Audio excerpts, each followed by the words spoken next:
Buzz with Jess Lujan. We're back at main studio guest, Senator Chris Duenas. We're talking about Bill 281 that he introduced. We're just talking about it. Actually, I was kidding about whether or not this was organic or not. I said, did you get the legal opinion from Howard Trapp or Jeff Cook, whether they had, because they say all you got to do is read, not read. And if you read the Organic Act, it doesn't say anything about Senator Chris Duenas introducing a bill to be able to sue the federal government. Well, I'll tell you what. I'll take the Attorney General's response in support of our not so novel idea, and I'll take that as support that it holds organic muster. There we go. Well, thank you very much. You know how to read. Anyway, so tell us more about this bill. I mean, where is it at? What is the time frame of getting this? Because again, here it is. We're getting ready. It's got to be closed. Sure. We've got to get some of this money. If we don't argue this case soon, something's got to give here. I mean, Sure. the receiver is definitely talking about the underfunding, and you just told that, and they're needing to open another cell here real quick, absolutely, real soon. It's going to come. I mean, look at these. I don't think we can call them unintended consequences. Right. We have supposedly a state-of-the-art dump, but what that has done and the cost of doing that has created a lot of dump sites around the island. Absolutely. And so that being said, thank you. The more, again, when you continue to raise the price, you continue to have the board like Mr. Gale and the rest of this board there, absolutely, that have no control over it, no say so. You have a receiver constantly doing this and really not giving a hoot about anybody else, but closing a dump. Then we're going to be outpriced. That's right. You and I we'll be have to discontinue our service. Great point, Senator. First of all, real quick on the bill, it appropriates $350,000. It gives the governor the authorization to move forward and send out an RFP and the authority to go forward with a lawsuit against the federal government on the basis of what we've talked about earlier. And it basically also gives them the ability to award at 30%, because it's going to be a contingency basis. Sure. No more expense to the people of Guam going forward, and to be able to settle all those things as the firm would put up all the risk going forward. You bring up a good point. I want to make 2 points here, Senator. First of all, also along with some of the other comments and feedback that I've gotten, mostly positive, but on the side of are you trying to stop the consent decree going forward and the closure of ORDOT dump? Absolutely not. This bill doesn't do that. This procedure doesn't do that. What the governor and I are working on doesn't do that. So I asked the legislature to pass this expeditiously so we can move forward. I completely agree with you, Senator Jess, as we were talking about before. First of all, the Mercedes-Benz and the Corvette for the kids.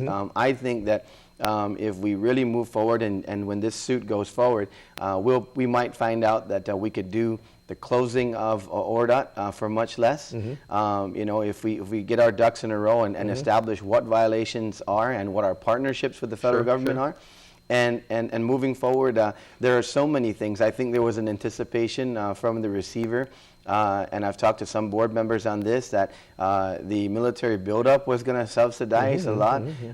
There's a lot of, if you look at it sometimes now, it almost looks like there's a lot of, they're forcing a lot of things before they do the turnover to basically say, okay, you go raise rates on the people now, and at the rate we're going, you're exactly right. We could see $60, $70, $80, $90 a month. And so the bottom line is you hit the nail on the head there, Senator. First of all, we're going after this issue of having the federal government work with us and participate with us and pay their fair share.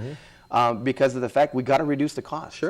And the bottom line is moving forward, anything we recover will allow for us to defray the expenditure, to set straight in terms of what parameters have to go forward, and also this receiver, as the board is saying now, has to start the transition now. They're out of town here next year, and the bottom line is that our people. This board needs to get our people in place. We're not gonna make excuses for the past. We're gonna admit that we had problems. But the fact of the matter is, it's our people right now at Public Works that are taking care of this waste management, Senator.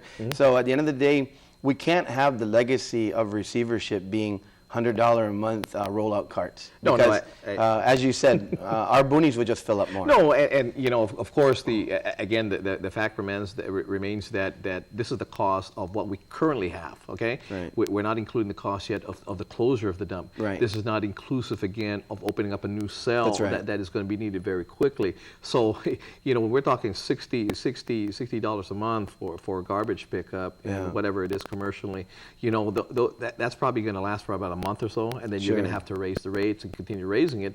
Where you've just people just won't be able to support it. It's Absolutely. not. It's, you know, it's not one of the priorities. It's definitely not higher than their water, than their power, and all that. So those are the things. That's unfortunate. Right. Very unfortunate. But that's the reality. That is the reality. That's the reality. And alongside that, you know, I mean, because we have to look at this holistically, in the sense of how do we partner up to close this and fund this? Right. Likewise, the operations from here, opening up a new cell, but also the fact that we're going to run out of land here pretty soon. Absolutely. And so what are we looking at as alternative? Because we ain't got no more land. You're absolutely right, Senator. And so these are all the things that the board has to tackle straight away going forward.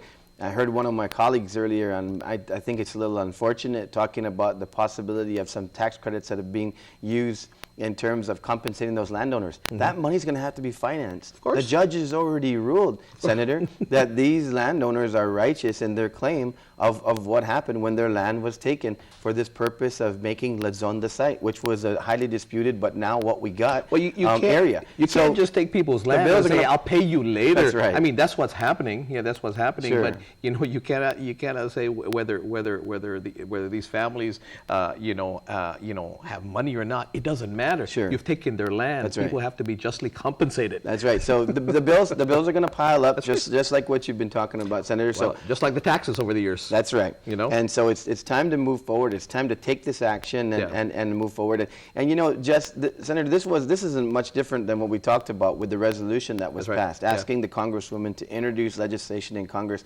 You know, I was talking to some other folks today about the likelihood of other opportunities, and I said, I'm glad that the governor's office, and when I joined them in this effort, this is an issue I think that is most ripe right now to get the attention of the federal government to assert states' rights, just like any other Romanian, Chamorro, or American would do anywhere stateside. There we go. Is to move forward and try to get this compensation. Senator, Sure. I got a break. We'll probably only have time to say goodbyes, but I'm going to have you in the radio show Friday morning. Excellent. Where people can call in. Okay? Look forward to it. So we'll be right back. Thanks.